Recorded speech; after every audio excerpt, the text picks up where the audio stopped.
brought our own holiday wine here. Yeah, the next panel made us cocktails backstage. And they're in these really cool little branded wine glasses. They're fun. I like spill-proof for kids. So we're so excited to be here with Daniel. I know Modern Love has become kind of a mini empire of its own. It started as the New York Times column. It then became a podcast. It is now a very successful Amazon TV show. I was hoping you could tell us a little bit about how And a book. And a book. And a book. He's made everyone in this room cry. But I was hoping to hear a little bit about where the original idea came from. I'll try to make this as short as possible. First, my wife and I were having marital troubles. We were in a rough patch in our marriage, and her impulse was to talk to her friends about it and figure out what was going on. And she's a writer and editor as well. Her name's Kathy Hanauer. And she ended up doing a book about it that was called The Bitch in the House. 26 women tell the truth about sex, solitude, work, motherhood, and marriage. And that book was it was about women who had jobs and careers and husbands and children, and were trying to balance it all and not being able to do so. And so she did that book. It became a bestseller. It was really well done, and it sort of backed me into the corner of a male response. So I did a book of 27 men. It was called The Bastard on the Couch. 27 men try really hard to explain their feelings about love, loss, fatherhood, and freedom. And those two books together, especially done by husband and wife, got a lot of attention. And one of the people who noticed and did a story on us was the then style editor at the Times. His name is Trip Gabriel. And he had wanted to start a column in which people wrote about relationships, the difficulty of relationships. They did a story on us, and then he had us in and said, do you want to do, this is my idea. I want to do a column like this. Are you guys interested? And we were. And we started working on it, but it was really a one-person job. And my wife was working on a novel at the time and didn't take to the job as much as I did. We didn't know that it would become a 15-year saga and become a little mini-industry. I actually thought it would be a year-long stint at the time. And so I took it on, and we called it Modern Love, and it's been 15 years. That's amazing. Wait, so we've read that you get over 9,000 submissions every single year. So you have these people coming and pouring their heart and soul out into these essays. How do you pick? How do you choose which ones to feature? Yeah, they come pouring in. For a lot of years, I did all the reading on my own. For the past few years, I've had help. There's a Modern Love Project's assistant who does a lot of the reading. But the stories that we publish sort of demand to be published. The story's unusual, it's heartfelt, often it's the most important story in the writer's life. They can be funny, and they're usually, there's a insight or something that sort of leads to a revelation at the end that makes it universal. And those kinds of essays, you can feel yourself getting hooked into them right away, and you just hope it sort of delivers at the end. And when it does, you have an essay. Well, so I forgot the book in the intro, but the book was just re-released and updated. And you've encapsulated 15 years and countless columns into a book. How did you think about culling that down into the most evocative essays? Well, luckily I had very little time to do it, so I couldn't think too hard about it. We wanted it to come out with the show coming out. And we had an existing book that already was the best of. So a lot of it was trying to take out material that didn't feel as fresh or maybe felt sort of repetitive, and putting in material that showed a broader range of how things have changed over 15 years and what really resonated over the years, and trying to arrange them in a way that made sense, where the essays sort of inform each other.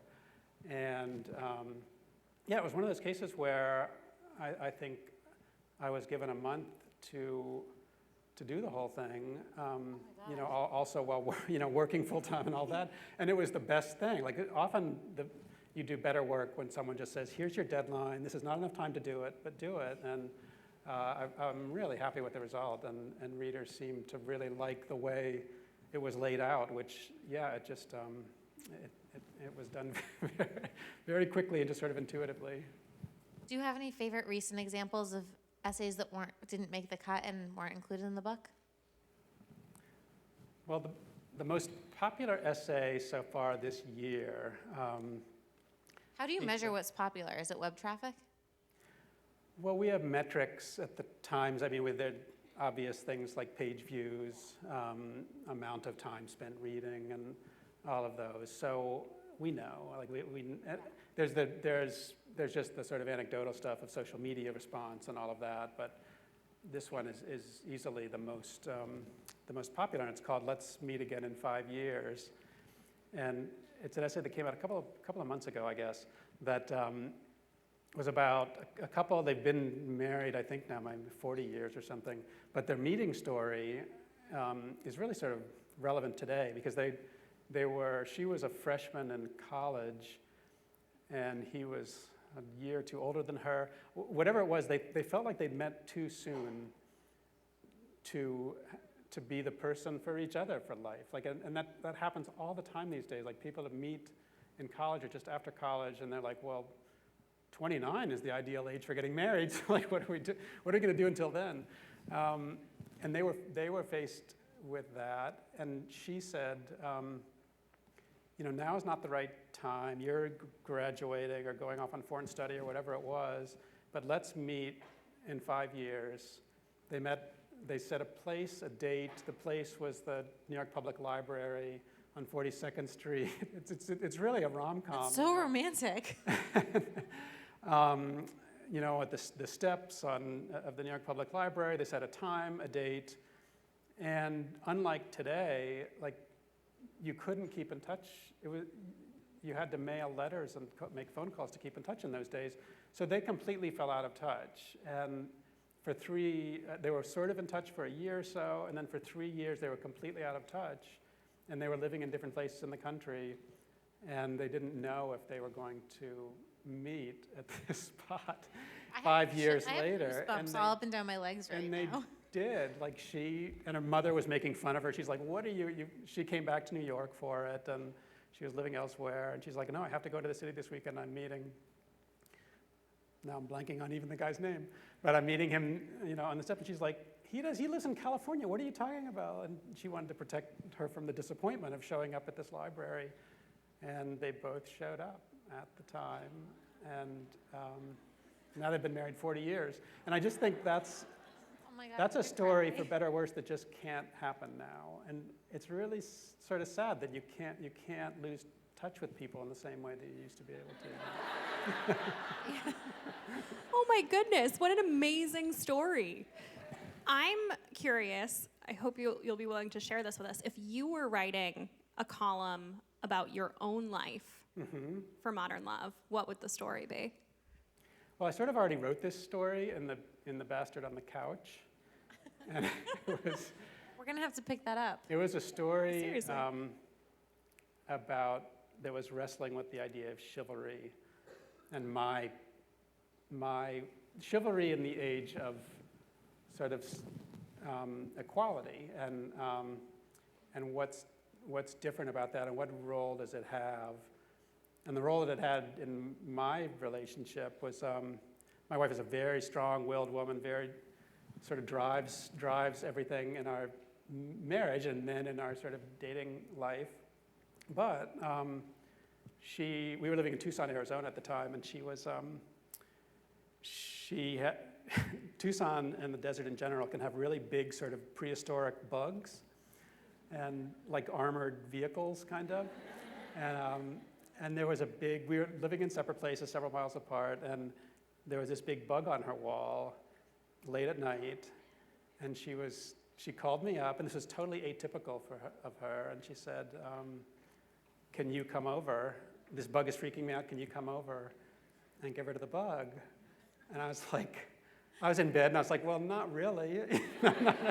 I can't, you can come over here. And this has become, like, I shouldn't even be telling this story, but this has become like a 25-year burr in our marriage, the fact that I didn't rush to her rescue, but she was the person who her whole thing was about, like, I don't need to be rescued, I'm fine on my own. So I wrestled with that idea in my own modern love story. It wasn't very romantic. Wait, you didn't go? Yeah, he didn't go. I thought you were going to be I'm like, mad and at then you. I Don't give me a decided hard time about this now.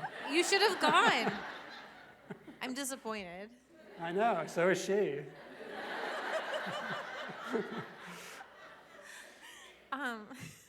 So now the column has been adapted into an incredibly successful Amazon series. If anyone here hasn't watched it already, like, go home and watch this series immediately and prepare to just sob all night. Get some tissues. Seriously, it's so wonderful. But it was just picked up for season 2 a week after being released. Yeah. How involved have you been with the show? So my title is consulting producer. In the beginning, that meant, so Modern Love now has an archive of some 750 essays over 15 years. Wow. At the time that Crazy. the show started, that we started working on the show, it had about 700. And the task was, what essays are we going to make into episodes? And this was not my job, but there were a director, an executive producer, and Amazon studio executives. And we sort of formed a team, and they kept coming to me saying, we want essays about this, we want essays about this, what have you got for us? And I would send them lists of essays, and that sort of led to a pool that they ended up figuring out what would make good screenplays from that pool. And then I didn't really have any assigned responsibilities after that, so I just wanted to be part of it, so I sort of inserted myself into it as much as I could and went to the set as much as I could until they came to like me and enough to have me around. And I'm actually in 2 episodes. You guys probably didn't even see me. Which episodes are you in? Yeah. How did that not come out sooner? I'm in episode 4 with Tina Fey and John Slattery, where they're sitting in a restaurant and there's a diner. There are diners around them, and I'm the diner behind John Slattery. But I was so good at it, to be really good at an extra, people shouldn't notice you. So it was almost like an Emmy-winning performance as an extra, because nobody noticed me. Even my son, when I showed him an early version of the show, I said, I'm in this scene. And the scene is literally 2 minutes long, and I'm like, I'm in this scene. And we watched the scene, and he said, where were you? So I was like... Maybe they'll let you be in all of them next time.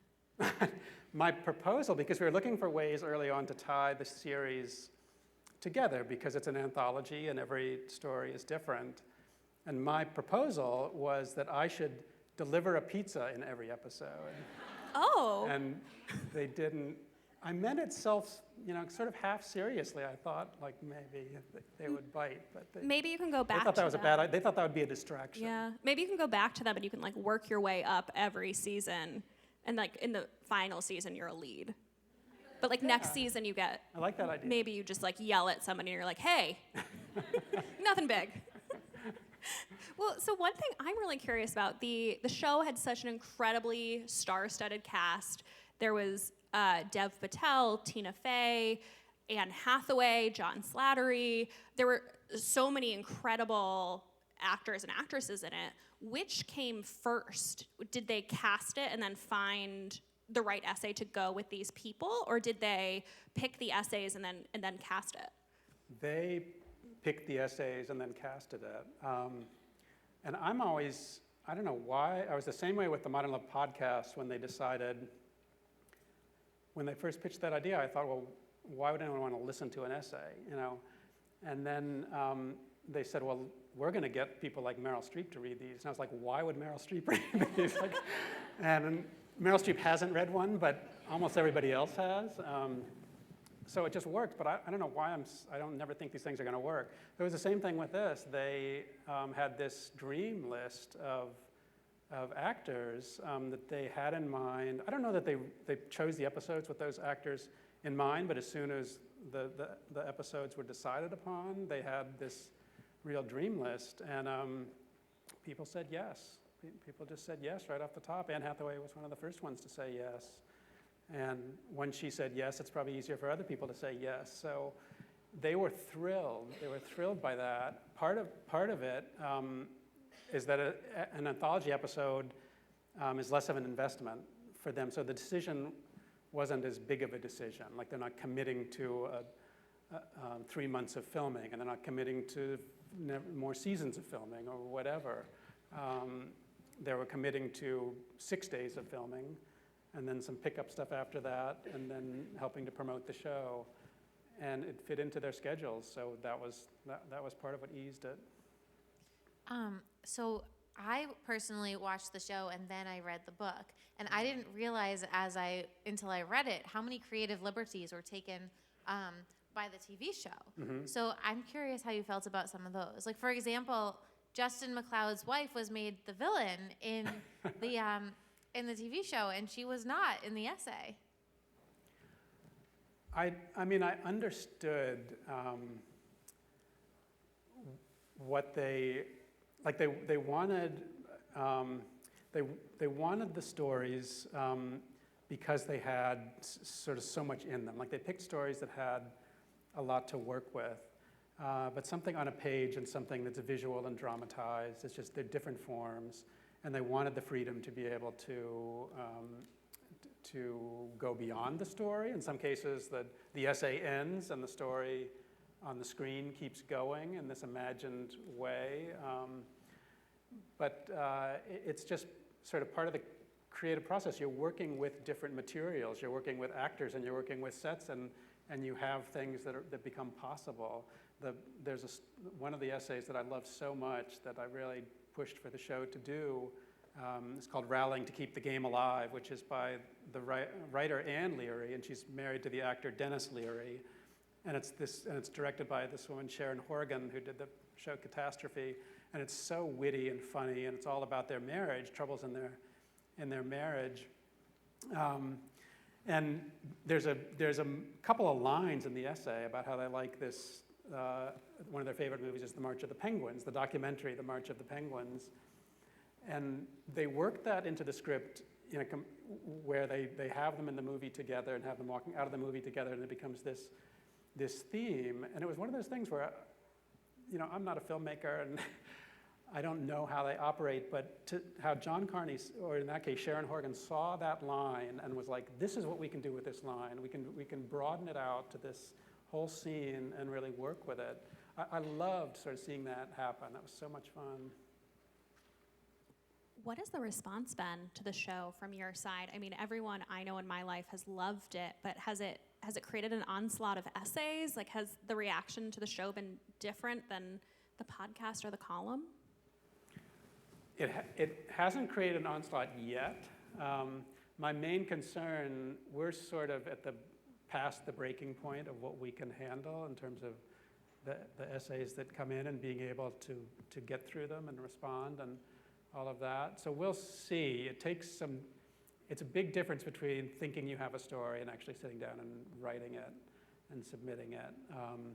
And there's a certain amount of bravery that comes with writing a story that's really vulnerable and about mistakes you've made or bad things that have happened in your life, and put it out there for potentially millions of people to see. So I'm just wondering if a lot of people are inspired. My main fear was like people thinking like, I could write my story and Anne Hathaway could play me.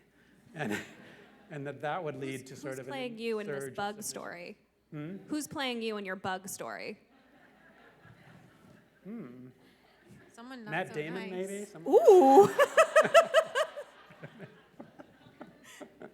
Sorry to Woody interrupt you. Harrelson? I wanted to know. Probably more like Woody Harrelson. Okay, both good options. I'm glad you're not committed to just one. Well, Daniel, this has been incredible. Thank you so much for chatting with us about the show and the book. Thank you. It's fun. And Thank you all for coming. I will mention for everyone in the audience that there is a library outside, and all of the books that we're talking about today are out there, but Daniel's collection of essays is out there, and it's phenomenal. I can't recommend it highly enough. And I signed every one of them. Ooh, bonus.